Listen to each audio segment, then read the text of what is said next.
the house at the Z Sports Lounge. We got another celebrity from the IFL Superstar Mixed Martial Art. His name is Mike Ciesnolevicz. Hopefully I didn't kill his name too much, but they call him Mike C. How you doing today, Mike? I'm doing great. Doing great. Get ready for practice. Yeah, I bet you guys can't wait for those Millich-type practices, can you? Yeah, we've been going through boot camp here in Iowa, so I can't wait for the fight to come. Now, listen, I was very impressed with your last match, and usually I don't start off this way, but Adam was on you, and at the end of that fight, when you flipped over and two-fisted it, it was probably one of the biggest victories that we saw on TV. That was impressive, very impressive. Yeah, I actually took an accidental headbutt in the first second of the fight, and the first round I was kind of trying to catch my bearings, figure out what was going on. So I mean, he was tiring himself out. He was straining a lot, so I knew he was going to get tired. Yeah. We had Don Hall on, and Don Hall was talking about muscle mass and the right way to train and not to be too large, because he was on you and he was pushing it pretty hard in that first round because you looked like your knees buckled, and when you pushed into him, it was. I mean, we're watching this going, man. He's got him, and you just kept holding on, and you could see something was going on. When you had that chance to do that move, what happened exactly in that move?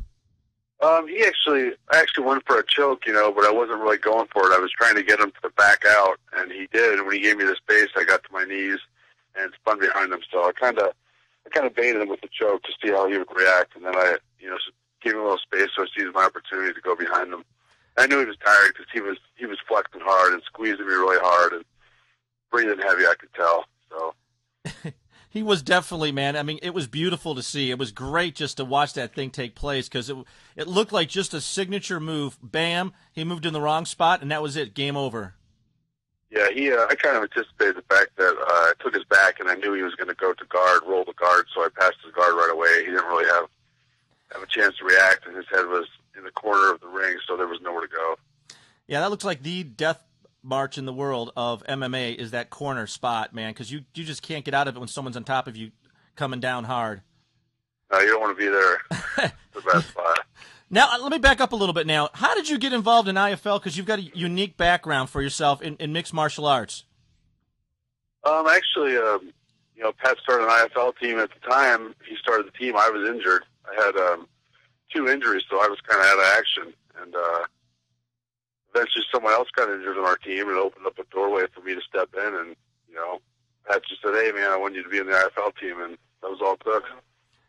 The thing I think it's memorizing the entire world of MMA is how fast the IFL has taken over.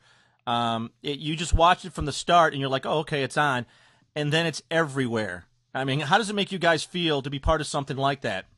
Oh, it's great, man. How far they've come. The IFL's only been around for a little over a year now, and they've come a long way, in a year's time. Some people didn't know how it was going to take and if it was going to be successful or not, but they made leaps and bounds in a year.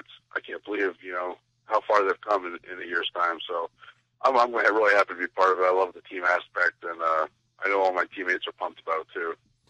And I think what a lot of people are grasping on is because the team, in the mixed martial arts, it is hard to follow all the different leagues that are out because you've got, Tito moving around, Liddell, you've got Rampage moving around. You really, as a introductory into MMA, have a hard time trying to figure out what's going on in this world. And the IFL just seems like they've got it all together, and it's easy to follow like a football team. Yeah, if you look at the IFL, most of the guys in the IFL are, there's some veterans in there, but most of the guys are the top up-and-comers in the world from the big-name camps, like Team Quest, Matt Lindland, Henzo Gracie's Pitbulls, MFS here in Iowa. Look at all the up-and-comers, and they're basically in the IFL. So, I think it's going to be the future of MMA, really, because all the best guys in the sport that are coming up, they're going to be in the IFL. And I think you hit it right on the head right there while watching this, is you're watching an early stage of the NFL growing because, first off, you guys can all talk, and I think that was the misnomer from years ago watching a bunch of rednecks pound on each other. And it's progressed to the point where the public is really embracing that, one, you guys are all intelligent, you know what you're talking about, and you're highly trained. You're not a bunch of thugs. And the IFL is pretty much the diamond in that for exhibiting professionalism. If you look at it, myself, I have a teaching degree. Ryan McGivern on our team has an engineering degree. Rich Franklin has a teaching degree. You have all these guys, a lot of educated guys who are getting into sport because they love competition. So it's not just, guys fighting in bars and decide, hey, I'm going to be an MMA fighter one day. So you have guys that went to college and have degrees and, have other things they can do with their life if they're choosing MMA because of the competition and just the love of the game, And I think the other thing is you guys are so approachable, all of you, from all the different leagues, and how well you're dedicated to your mission. In the Pete Millich, does it match your style as far as what you prepared yourself for? Oh, does what match my style? Yeah, your coach, Millich. Oh, Pat Millich, yeah. He's like the best of everything, He has a background in every form of martial arts, so, I could ask him a question about anything, and he knows the answer, so...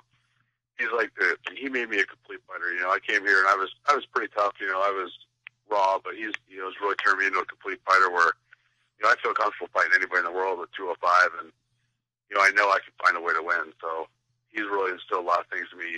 Besides the hard training and things, just like the confidence in myself. So Iowa was a perfect fit for me. Now, question we had Jay here on it. I didn't ask him this question. How much training do you guys do, and how much video work do you have for competition coming up now? You're coming into the playoffs. I think everyone kind of watches tape and studies stuff. I think I'm big on that. I'm known for that on our team. Like anybody on our team, if they have a question about a guy who fights or something, they'll call me and ask me because they know. I have DVDs of every event. You can imagine. I have a collection that's just ridiculous. So I do a lot of film work, and it's a good way to learn. It's a training tool. This is my profession, so I think I'd be stupid not to. Put in a lot of time studying. It just seems like you all are just the last couple fights. You've watched people really look like they've been studying hours and hours of film while training. Because every time you get into the ring, they look like there's an edge because they're all heading for the goal of being a champion and possibly being a legend in the future. You guys. You have to. The technical training, the physical training is good, but you got to pick up on tendencies and look at your opponent because you might have certain tendencies. There's certain things he's going to do, and you got to prepare for it. You can't go in there. I don't think you can go in there fighting everybody the same because different guys have different strengths and weaknesses, and you need to exploit them. And this way the rounds are set up, I think, is much better. I do like the no elbow rule. I know that I like watching it at times, but how you all athletes prepare yourself is, the elbows have caused a lot of injuries where there's a nice gash and they have to call the fight off for that. How do you feel about the no elbow rule? I personally love the no elbow rule. I think it kind of makes it a bloodbath, and it's like, it can make it a lot gorier than it should be, and I'm not a big fan of that. There's times in a fight though where I'm like, man, if only I could throw an elbow right now. But as a whole, I'm glad there's no elbows. I don't need a 6-inch gash above my eye and be out. And we fight so frequently with the IFL that you get cut like that, it hurts your whole team. Because then you got to find replacements. So I think that's one of the reasons there's not elbows in the IFL, besides the blood sport aspect, but it's because of the frequency we fight. So we're not fighting every few months. We're fighting every 6 weeks maybe. Tell me how that goes for yourself, because